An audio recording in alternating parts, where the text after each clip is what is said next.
Hi అండి, అందరికీ నమస్కారం అండి. ఫ్రెండ్స్, ఇప్పుడు అందిన వార్త. ఇక విద్యార్థులకు అదిరిపోయే భారీ గుడ్ న్యూస్. ఇక 3 రోజులు సెలవులు అంటూ అప్డేట్ అయితే రావడం జరిగిందండి. అయితే ఇందుకు సంబంధించిన వివరాలు అయితే మన వీడియోలో తెలుసుకుందామండి. అంటే ఈ సెలవులు ఎక్కడ ఎందుకు ఇస్తున్నారు ఏంటి అనేది క్లారిటీగా తెలుసుకుందామండి. వీడియో మాత్రం పూర్తి వరకు చూడండి ఫ్రెండ్స్, అప్పుడే మనకి పూర్తి సమాచారం అయితే తెలుస్తుంది. ఇక లేట్ చేయకుండా టాపిక్లోకి వెళ్ళిపోదాము. ఇక తెలంగాణ మున్సిపల్ ఎన్నికల ప్రక్రియ కొనసాగుతున్న సంగతి తెలిసిందే. ఇప్పటికే షెడ్యూల్ విడుదల కావడంతో పాటు నామినేషన్ల ప్రక్రియ కూడా పూర్తయింది. రాష్ట్రంలోని 7 కార్పొరేషన్లు 116 మున్సిపాలిటీలలో ఫిబ్రవరి 11వ తారీఖున పోలింగ్ అయితే జరగనుంది. దీంతో ఎన్నికలు జరగనున్న ఆయా పట్టణాల్లోనే గవర్నమెంటు, ప్రైవేటు స్కూళ్లకు సెలవులైతే ఉండే అవకాశం అయితే ఉంది.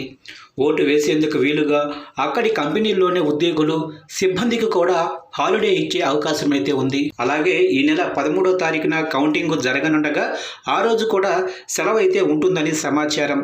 అయితే దీనిపై 1-2 రోజుల్లో అధికారిక ఉత్తర్వులు వెలువడే అవకాశం అయితే ఉంది.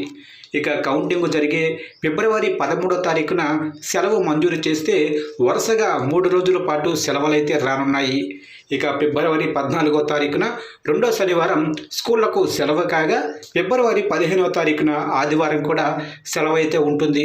దీంతో విద్యార్థులకు వరుసగా 3 రోజుల పాటు సెలవులైతే వచ్చినట్లు అవుతుంది. అయితే దీనిపై అధికారిక ఉత్తర్వులు రావాల్సి ఉంది.